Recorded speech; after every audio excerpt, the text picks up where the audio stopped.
ਮਾਨ ਸਾਹਿਬ ਦੀ ਸਰਕਾਰ ਨੇ ਬੜਾ ਅਹਿਮ ਫੈਸਲਾ ਲਿਆ ਆ ਕਿ ਪੰਜਾਬ ਰੋਡਵੇਜ਼ ਦੀਆਂ ਬੱਸਾਂ ਹੁਣ 에ਅਰਪੋਰਟ ਤੱਕ ਜਾਣਗੀਆਂ 15 ਜੂਨ ਤੋਂ ਔਰ ਉਹ ਬੱਸਾਂ ਦੀ ਕੁਆਲਿਟੀ ਪ੍ਰਾਈਵੇਟ ਬੱਸਾਂ ਨਾਲੋਂ ਬਿਹਤਰ ਹੋਊਗੀ। ਸੁਵਿਧਾਵਾਂ ਪ੍ਰਾਈਵੇਟ ਬੱਸਾਂ ਨਾਲੋਂ ਵੱਧ ਹੋਣਗੀਆਂ, ਲੇਕਿਨ ਕਿਰਾਇਆ ਜਿਹੜਾ ਆ ਉਹ ਅੱਧੇ ਨਾਲੋਂ ਵੀ ਘੱਟ ਹੋਊ। ਯਾਨੀ ਕਿ ਜੇ ਪਿਛਲੀ ਵੋਲਵੋ ਬੱਸ ਦਾ ਕਿਰਾਇਆ ਚੰਡੀਗੜ੍ਹ ਤੋਂ ਜਾਂ ਮੰਨ ਲਓ ਅੰਮ੍ਰਿਤਸਰ ਤੋਂ 2500 ਰੁਪਏ ਆ ਦਿੱਲੀ ਦਾ, ਤੇ ਹੁਣ ਉਹ 1000 1100 1200 ਰੁਪਏ ਤੱਕ ਰਹਿ ਜੂਗਾ। ਜੇ ਪ੍ਰਾਈਵੇਟ ਬੱਸਾਂ ਚੱਲਦੀਆਂ ਸੀ ਉਹਨਾਂ ਨਾਲੋਂ ਕੁਆਲਿਟੀ ਬੈਟਰ ਹੋਊਗੀ। ਸੋ ਪਹਿਲਾਂ ਵੋਲਵੋ ਕੰਪਨੀ ਦੀਆਂ ਮਰਸੀਡੀਜ਼ ਦੀਆਂ ਜਿਹੜੀਆਂ ਬੱਸਾਂ ਚੱਲਦੀਆਂ ਸੀਗੀਆਂ ਉਸ ਤੋਂ ਬੈਟਰ ਕਿਵੇਂ ਹੋਊਗੀ? ਕਦੀ ਤੁਹਾਡਾ ਅੰਦਰ ਪਾਣੀ ਨਹੀਂ ਮਿਲ ਰਿਹਾ ਪੀਣ ਲਈ, ਤੁਹਾਨੂੰ ਤੁਹਾਨੂੰ ਉਹਨਾਂ ਨੇ ਕੋਈ ਸਕਰੀਨ ਹੈ ਪ੍ਰੋਪਰ ਜਾਂ 에ਅਰ ਕੰਡੀਸ਼ਨ ਹੈ ਜਾਂ ਲਗੇਜ ਦੀ ਸੁਵਿਧਾ ਰੱਖਣ ਦੀ, ਉਹ 'ਚ ਕਈ ਤਰ੍ਹਾਂ ਦੀਆਂ ਦਿੱਕਤਾਂ ਸੀ। ਕਿਰਾਇਆ ਉਹ ਪੂਰਾ ਲੈ ਲੈਂਦੇ ਸੀ, ਬਾਅਦ 'ਚ ਆਪਾਂ ਨੂੰ ਅੰਦਰ ਜਾ ਕੇ ਬੈਠ ਕੇ ਪਤਾ ਲੱਗਦਾ ਸੀ ਜਾਂ ਕਲਾਇੰਟ ਨੂੰ ਜਾਂ ਕਸਟਮਰ ਨੂੰ। ਸੋ ਇਹ ਚੀਜ਼ਾਂ ਦਾ ਮਾਨ ਸਾਹਿਬ ਨੇ ਸਖਤ ਇੰਸਟਰਕਸ਼ਨ ਦਿੱਤੀਆਂ ਟਰਾਂਸਪੋਰਟ ਮਹਿਕਮੇ ਨੂੰ। ਟਾਈਮ ਦਾ ਹੁੰਦਾ ਸੀਗਾ ਪਹਿਲਾਂ, ਜਿਵੇਂ ਟਾਈਮਿੰਗ ਕਿ ਇੰਨੇ ਫਿਕਸ ਟਾਈਮਿੰਗਸ ਦੇ ਉੱਤੇ ਹੀ ਬੱਸਾਂ ਚੱਲਣਗੀਆਂ, ਕਿਉਂਕਿ ਹੁਣ ਬੱਸਾਂ ਵੀ 20 ਹੋਣਗੀਆਂ। ਸੋ ਉੱਦਾਂ ਦਾ ਟਾਈਮ ਟੇਬਲ ਵੀ ਕੁਝ ਕਿਵੇਂ ਦਿੱਤਾ ਜਾਇਆ ਕਰੂਗਾ ਲੋਕਾਂ ਨੂੰ? ਮੇਨ ਗੱਲ ਇਹ ਆ ਵੀ ਪਿਛਲੇ ਸਾਲਾਂ 'ਚ ਆਪਾਂ ਦੇਖਿਆ ਹੈ ਵੀ ਕਿਸ ਤਰੀਕੇ ਨਾਲ ਮਨੋਪਲੀ ਰਹੀ ਹੈ ਕੁਛ ਇੱਕ ਪਰਿਵਾਰਾਂ ਦੀ, ਔਰ ਉਹਦਾ ਖਮਿਆਜਾ ਆਮ ਲੋਕ ਭੁਗਤਦੇ ਸੀ ਤੇ ਪੰਜਾਬ ਭੁਗਤਦਾ।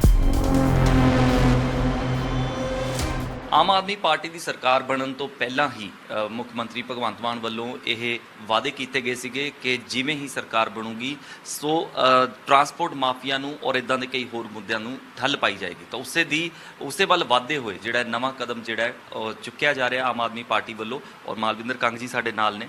ਸੋ ਸਰ, ਕੀ ਸਟੈਪ ਹੈਗਾ ਹੁਣ ਔਰ ਕਿਸ ਤਰੀਕੇ ਦੇ ਨਾਲ ਜਿਹੜੀਆਂ 에ਅਰਪੋਰਟ ਨੂੰ ਬੱਸਾਂ ਜਿਹੜੀਆਂ ਚਲਾਈਆਂ ਜਾਣੀਆਂ ਨੇ 15 ਜੂਨ ਤੋਂ, ਸੋ ਉਹਦੀ ਪੂਰੀ ਪਲੈਨਿੰਗ ਕਿਵੇਂ ਹੋਈ ਹੈ ਤੇ ਕਿੰਨੀਆਂ ਬੱਸਾਂ ਤੇ ਕੀ ਕੁਛ ਹੈ ਡਿਟੇਲ?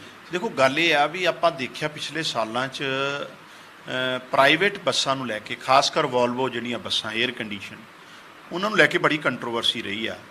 ਉਹਨਾਂ ਦੀ ਲੁੱਟ ਖਸੁੱਟ ਨੂੰ ਲੈ ਕੇ ਵੀ ਰਹੀ ਹੈ, ਔਰ ਜਿਹੜੇ NRI ਭਾਈਚਾਰਾ ਸਾਡਾ ਜਿਹੜਾ ਖਾਸ ਕਰ 에ਅਰਪੋਰਟ ਨਾਲ ਜਿਹੜਾ ਰੂਟ ਜੁੜਿਆ ਉਹਨੂੰ ਲੈ ਕੇ ਵੀ, ਮਤਲਬ ਵੀ ਪੰਜਾਬ ਰੋਡਵੇਜ ਹੋਵੇ ਜਾਂ ਪੈਪਸੂ ਹੋਵੇ, PRTC ਹੋਵੇ, ਇਹਨਾਂ ਦੀ ਬੱਸ ਤੇ ਜਾਂਦੀ ਨਹੀਂ 에ਅਰਪੋਰਟ ਤੇ ਜੀ। ਔਰ ਪ੍ਰਾਈਵੇਟ ਘਰਾਣੇ ਚਾਹੇ ਔਰਬਿਟ ਕਹਿ ਲਓ ਜਾਂ ਬਾਕੀ ਕਹਿ ਲਓ, ਉਹ ਬੱਸਾਂ ਜਿਹੜੀਆਂ ਵੋਲਵੋ ਆ ਉਹ 에ਅਰਪੋਰਟ ਤੱਕ ਜਾਂਦੀਆਂ ਸੀ, ਜਿਹੜੀਆਂ ਕਿ ਮਨਮਰਜ਼ੀ ਦੇ ਆਪਣੇ ਕਿਰਾਇਆ ਵਸੂਲ ਕਰਦੀਆਂ ਸੀ ਜੀ। ਸੋ ਮਾਨ ਸਾਹਿਬ ਦੀ ਸਰਕਾਰ ਨੇ ਬੜਾ ਅਹਿਮ ਫੈਸਲਾ ਲਿਆ ਆ ਕਿ ਪੰਜਾਬ ਰੋਡਵੇਜ਼ ਦੀਆਂ ਬੱਸਾਂ ਹੁਣ 에ਅਰਪੋਰਟ ਤੱਕ ਜਾਣਗੀਆਂ 15 ਜੂਨ ਤੋਂ, ਔਰ ਉਹ ਬੱਸਾਂ ਦੀ ਕੁਆਲਿਟੀ ਪ੍ਰਾਈਵੇਟ ਬੱਸਾਂ ਨਾਲੋਂ ਬਿਹਤਰ ਹੋਊਗੀ। ਸੁਵਿਧਾਵਾਂ ਪ੍ਰਾਈਵੇਟ ਬੱਸਾਂ ਨਾਲੋਂ ਵੱਧ ਹੋਣਗੀਆਂ, ਲੇਕਿਨ ਕਿਰਾਇਆ ਜਿਹੜਾ ਆ ਉਹ ਅੱਧੇ ਨਾਲੋਂ ਵੀ ਘੱਟ ਹੋਊਗਾ। ਯਾਨੀ ਕਿ ਜੇ ਪਿਛਲੀ ਵੋਲਵੋ ਬੱਸ ਦਾ ਕਿਰਾਇਆ ਚੰਡੀਗੜ੍ਹ ਤੋਂ ਜਾਂ ਮੰਨ ਲਓ ਅੰਮ੍ਰਿਤਸਰ ਤੋਂ 2500 ਰੁਪਏ ਆ ਦਿੱਲੀ ਦਾ, ਤੇ ਹੁਣ ਉਹ 1000 1100 1200 ਰੁਪਏ ਤੱਕ ਰਹਿ ਜੂਗਾ, ਜਿਹੜੀ ਕਿ 15 ਜੂਨ ਤੋਂ ਸ਼ੁਰੂ ਕਰ ਰਹੇ ਹਾਂ। ਔਰ ਸਾਡੇ ਨੈਸ਼ਨਲ ਕਨਵੀਨਰ ਅਰਵਿੰਦ ਕੇਜਰੀਵਾਲ ਜੀ ਔਰ ਮਾਨ ਸਾਹਿਬ ਜਿਹੜਾ ਆ ਹਰੀ ਝੰਡੀ ਦੇਣਗੇ। ਸ਼ੁਰੂਆਤੀ ਸਟੇਜ ਤੇ ਅੰਮ੍ਰਿਤਸਰ ਸਾਹਿਬ, ਹੁਸ਼ਿਆਰਪੁਰ, ਜਲੰਧਰ ਔਰ ਚੰਡੀਗੜ੍ਹ ਤੋਂ ਇਹ ਬੱਸਾਂ ਸ਼ੁਰੂ ਹੋ ਜਾਣਗੀਆਂ। 20 ਬੱਸਾਂ ਦਾ ਕਾਫਲਾ ਆਉਣ ਵਾਲੇ ਟਾਈਮ ਜਿਸ ਤਰ੍ਹਾਂ ਜ਼ਰੂਰਤ ਹੋਊਗੀ ਔਰ ਇਹਦਾ ਡਿਮਾਂਡ ਹੋਊਗੀ ਵਧਾਈ ਵੀ ਜਾਊਗੀ, ਲੇਕਿਨ ਪੰਜਾਬ ਦੇ ਰੋਡਵੇਜ ਨੂੰ ਵੀ ਫਾਇਦਾ ਹੋਊਗਾ, ਪੰਜਾਬ ਦੇ ਲੋਕਾਂ ਨੂੰ ਆਰਥਿਕ ਤੌਰ ਤੇ ਵੀ ਜਿਹੜੀ ਰਿਲੀਫ ਜਿਹੜਾ ਕਾਫੀ ਹੱਦ ਤੱਕ ਮਿਲੇਗਾ। ਤੁਸੀਂ ਕਿਹਾ ਕਿ ਜਿਹੜੀਆਂ ਪ੍ਰਾਈਵੇਟ ਬੱਸਾਂ ਚੱਲਦੀਆਂ ਸੀ ਉਹਨਾਂ ਨਾਲੋਂ ਕੁਆਲਿਟੀ ਬੈਟਰ ਹੋਊਗੀ। ਸੋ ਪਹਿਲਾਂ ਵੋਲਵੋ ਕੰਪਨੀ ਦੀਆਂ ਮਰਸੀਡੀਜ਼ ਦੀਆਂ ਜਿਹੜੀਆਂ ਬੱਸਾਂ ਚੱਲਦੀਆਂ ਸੀਗੀਆਂ ਉਸ ਤੋਂ ਬੈਟਰ ਕਿਵੇਂ ਹੋਊਗੀ? ਮਤਲਬ ਕਿਸ ਤਰੀਕੇ? ਉਸ ਤੋਂ ਬੈਟਰ ਫੋਰ ਐਗਜ਼ਾਮਪਲ ਆਪਾਂ ਦੇਖਦੇ ਹੀ ਹਾਂ, ਕਿਸੇ ਬੱਸ 'ਚ ਆਪਾਂ ਕਿਰਾਇਆ ਉਹ ਪੂਰਾ ਲੈ ਰਹੇ ਸੀ 2000 2500 3000 ਜੋ ਵੀ ਸੀ। ਕਦੀ ਤੁਹਾਡਾ ਅੰਦਰ ਪਾਣੀ ਨਹੀਂ ਮਿਲ ਰਿਹਾ ਪੀਣ ਲਈ, ਤੁਹਾਨੂੰ ਉਹਨਾਂ ਨੇ ਕੋਈ ਸਕਰੀਨ ਹੈ ਪ੍ਰੋਪਰ ਜਾਂ 에ਅਰ ਕੰਡੀਸ਼ਨ ਹੈ ਜਾਂ ਲਗੇਜ ਦੀ ਸੁਵਿਧਾ ਰੱਖਣ ਦੀ, ਉਹ 'ਚ ਕਈ ਤਰ੍ਹਾਂ ਦੀਆਂ ਦਿੱਕਤਾਂ ਸੀ। ਕਿਰਾਇਆ ਉਹ ਪੂਰਾ ਲੈ ਲੈਂਦੇ ਸੀ, ਬਾਅਦ 'ਚ ਆਪਾਂ ਨੂੰ ਅੰਦਰ ਜਾ ਕੇ ਬੈਠ ਕੇ ਪਤਾ ਲੱਗਦਾ ਸੀ ਜਾਂ ਕਲਾਇੰਟ ਨੂੰ ਜਾਂ ਕਸਟਮਰ ਨੂੰ।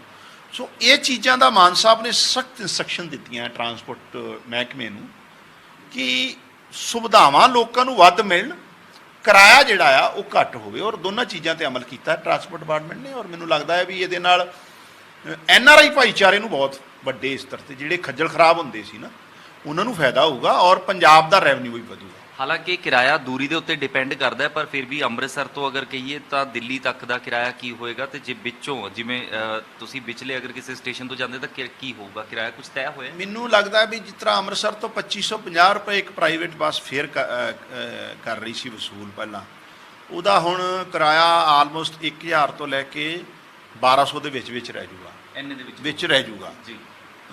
ਅੱਧੇ ਤੋਂ ਵੀ ਘੱਟ ਜੂਗਾ ਜੀ ਜੀ। ਸੋ ਜਿਵੇਂ ਇਹਦੇ ਟਾਈਮ ਦਾ ਹੁੰਦਾ ਸੀਗਾ ਪਹਿਲਾਂ, ਜਿਵੇਂ ਟਾਈਮਿੰਗ ਕਿ ਇੰਨੇ ਫਿਕਸ ਟਾਈਮਿੰਗਸ ਦੇ ਉੱਤੇ ਹੀ ਬੱਸਾਂ ਚੱਲਣਗੀਆਂ, ਕਿਉਂਕਿ ਹੁਣ ਬੱਸਾਂ ਵੀ 20 ਹੋਣਗੀਆਂ, ਸੋ ਉੱਦਾਂ ਦਾ ਟਾਈਮ ਟੇਬਲ ਵੀ ਕੁਝ ਕਿਵੇਂ ਦਿੱਤਾ ਜਾਇਆ ਕਰੂਗਾ ਲੋਕਾਂ ਨੂੰ? ਪਹਿਲ ਜਿਹੜੀ ਆ ਉਹ ਪੰਜਾਬ ਰੋਡਵੇਜ਼ ਨੂੰ ਜਾਂ ਪਨਬੱਸ ਨੂੰ ਜਾਂ ਪੈਪਸੂ ਜਿਹੜੇ ਆ ਕੰਸਰਨ ਏਜੰਸੀ ਨੂੰ ਰਹੂਗੀ, ਤਾਂ ਕਿ ਪਬਲਿਕ ਟਰਾਂਸਪੋਰਟ ਜਿਹੜਾ ਸਰਕਾਰ ਦਾ ਉਹਦਾ ਫਾਇਦਾ ਵੀ ਹੋਵੇ ਤੇ ਲੋਕਾਂ ਨੂੰ ਫਾਇਦਾ ਮਿਲੇ। ਤੇ ਟਾਈਮਿੰਗ ਦੀ, ਰੂਟ ਦੀ ਇੱਕ ਪ੍ਰੋਪਰ ਇੱਕ ਬਲੂਪ੍ਰਿੰਟ ਤਿਆਰ ਕੀਤਾ ਆ। ਤੇ ਮੇਨ ਗੱਲ ਇਹ ਆ ਵੀ ਪਿਛਲੇ ਸਾਲਾਂ 'ਚ ਆਪਾਂ ਦੇਖਿਆ ਹੈ ਵੀ ਕਿਸ ਤਰੀਕੇ ਨਾਲ ਮਨੋਪਲੀ ਰਹੀ ਹੈ ਕੁਛ ਇੱਕ ਪਰਿਵਾਰਾਂ ਦੀ, ਔਰ ਉਹਦਾ ਖਮਿਆਜਾ ਆਮ ਲੋਕ ਭੁਗਤਦੇ ਸੀ ਤੇ ਪੰਜਾਬ ਭੁਗਤਦਾ ਸੀ। ਸੋ ਮਾਨ ਸਾਹਿਬ ਨੇ ਤੇ ਕੋਈ ਹਿੱਸੇਦਾਰੀ ਰੱਖਣੀ ਨਹੀਂ। ਮਾਨ ਸਾਹਿਬ ਦਾ ਤਾਂ ਮਕਸਦ ਹੈ ਵੀ ਪੰਜਾਬ ਦੇ ਲੋਕਾਂ ਨੂੰ ਵੱਧ ਤੋਂ ਵੱਧ ਸਹੂਲਤਾਂ ਦਈਏ ਔਰ ਪੰਜਾਬ ਨੂੰ ਆਰਥਿਕ ਤੌਰ ਤੇ ਵੀ ਮਜ਼ਬੂਤ ਬਣਾਈਏ। ਸੋ ਇਹ ਉਸ ਕੜੀ 'ਚ ਜਿਹੜਾ ਇੱਕ ਸਟੈਪ ਹੈ ਕਿ ਪਬਲਿਕ ਟਰਾਂਸਪੋਰਟ ਫਾਇਦੇ 'ਚ ਹੋਵੇ ਔਰ ਲੋਕਾਂ ਨੂੰ ਸੁਵਿਧਾ ਵੀ ਮਿਲੇ। ਆਉਣ ਵਾਲੇ ਟਾਈਮ 'ਚ ਪੰਜਾਬ ਦੇ ਅੰਦਰ ਵੀ ਇਹੋ ਜਿਹੇ ਬਹੁਤ ਸਾਰੇ ਫੈਸਲੇ ਹੋਣ। ਸੋ ਉਧਰ ਦੀਆਂ ਦੂਸਰੀਆਂ ਬੱਸਾਂ ਜਿਹੜੀਆਂ ਉਹ ਬੰਦ ਕਰ ਦਿੱਤੀਆਂ ਜਾਣਗੀਆਂ ਟੋਟਲੀ?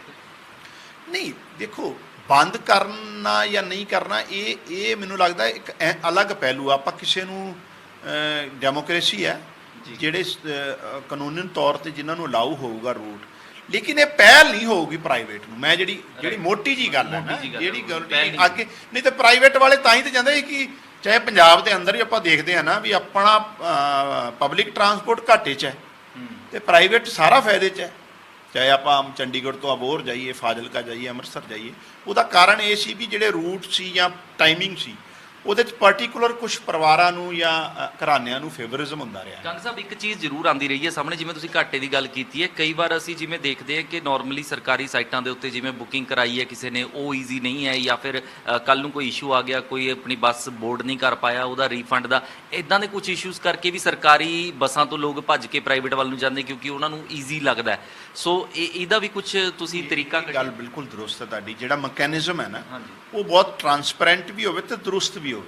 ਸੋ ਮਾਡਰਨ ਟੈਕਨੋਲੋਜੀ ਦਾ ਪੂਰਾ ਇਸਤੇਮਾਲ ਹੋਊਗਾ, ਕਾਫੀ ਚੀਜ਼ਾਂ 'ਚ ਮਤਲਬ ਸੁਧਾਰ ਕੀਤਾ ਜਾਊਗਾ। ਔਰ ਈਵਨ ਜਿਹੜਾ ਕੰਡਕਟ ਆਫ ਸਟਾਫ ਹੈ ਉਹਦੇ ਬਾਰੇ ਵੀ ਸਰਕਾਰ ਬੜੇ ਵੱਡੇ ਸਤਰ ਤੇ ਜਿਹੜਾ ਵਿਵਹਾਰ ਹੈ ਨਾ ਕੰਡਕਟ 'ਚ, ਨੋਟ ਓਨਲੀ ਟਰਾਂਸਪੋਰਟ, ਈਵਨ ਬਾਕੀ ਡਿਪਾਰਟਮੈਂਟਾਂ 'ਚ ਉਹਦੇ ਲਈ ਵੀ ਇੱਕ ਰਿਫਰੈਸ਼ਰ ਕੋਰਸ ਕਹਿ ਲਓ, ਇਹੋ ਜਿਹੀ ਸਰਕਾਰ ਵੀ ਆਉਣ ਟਾਈਮ 'ਚ ਦੇਵੇ। ਹੁਣ ਆਮ ਆਦਮੀ ਪਾਰਟੀ ਦੀ ਸਰਕਾਰ ਦਿੱਲੀ ਦੇ ਵਿੱਚ ਵੀ ਹੈ, ਪੰਜਾਬ ਦੇ ਵਿੱਚ ਵੀ ਹੈ, ਤੇ ਜੇ ਪੰਜਾਬ ਦੇ 에ਅਰਪੋਰਟਸ ਦੀ ਗੱਲ ਕੀਤੀ ਜਾਵੇ, ਇੰਟਰਨੈਸ਼ਨਲ 에ਅਰਪੋਰਟਸ ਦੀ ਬੜੇ ਦੇਰ ਤੋਂ ਗੱਲ ਚੱਲ ਰਹੀ ਹੈ, ਚਾਹੇ ਉਹ ਮੋਹਾਲੀ ਦਾ ਹੈ ਚਾਹੇ ਅੰਮ੍ਰਿਤਸਰ ਦਾ ਹੈ, ਕਿ ਇੱਥੋਂ ਫਲਾਈਟਸ ਡਾਇਰੈਕਟ ਚੱਲਣਗੀਆਂ। ਇਹ ਜਿਹੜੀ ਚੀਜ਼ ਹੈ, ਜਿਵੇਂ ਹੁਣ ਬੱਸਾਂ ਦੀ ਗੱਲ ਹੈ, ਹੁਣ ਉਹ 에ਅਰਪੋਰਟ ਤੱਕ ਜਾਣ ਲਈ ਲੋਕਾਂ ਨੂੰ ਕਿਤੇ ਨਾ ਕਿਤੇ ਖੱਜਲ ਖੁਆਰੀ ਹੁੰਦੀ ਸੀ, ਆਸਾਨ ਤੇ ਹੋ ਜਾਏਗਾ, ਪਰ ਇਹ ਕਦੋਂ ਹੋਏਗਾ ਕਿ ਪੰਜਾਬ ਤੋਂ ਹੀ ਜਿਹੜੀਆਂ ਫਲਾਈਟਸ ਸਿੱਧੀਆਂ ਇੱਥੇ ਲੈਂਡ ਕਰਨਗੀਆਂ ਤੇ ਇੱਥੋਂ ਫਲਾਈ ਕਰਨਗੀਆਂ? ਪਿਛਲੇ ਦਿਨਾਂ 'ਚ ਮਾਣਯੋਗ ਮੁੱਖ ਮੰਤਰੀ ਜੀ ਦਿੱਲੀ ਜਿਹੜੇ ਸਾਡੇ ਐਵੀਏਸ਼ਨ ਮਿਨਿਸਟਰ ਨੂੰ ਮਿਲੇ ਆ, ਮਿਨਿਸਟਰ ਆਫ ਹੋਮ ਅਫੇਅਰਸ ਨੂੰ ਮਿਲਿਆ। ਅਲਟੀਮੇਟਲੀ ਤਾਕਤ ਅਮਿਤ ਸ਼ਾਹ ਜੀ ਕੋ ਔਰ ਮੋਦੀ ਜੀ ਕੋਈ ਹੈ ਨਾ, ਉਹਦੇ ਦੀ ਆਲਰੇਡੀ ਪੰਜਾਬ ਸਰਕਾਰ ਇਨੀਸ਼ੀਏਟਿਵ ਲੈ ਚੁੱਕੀ ਆ।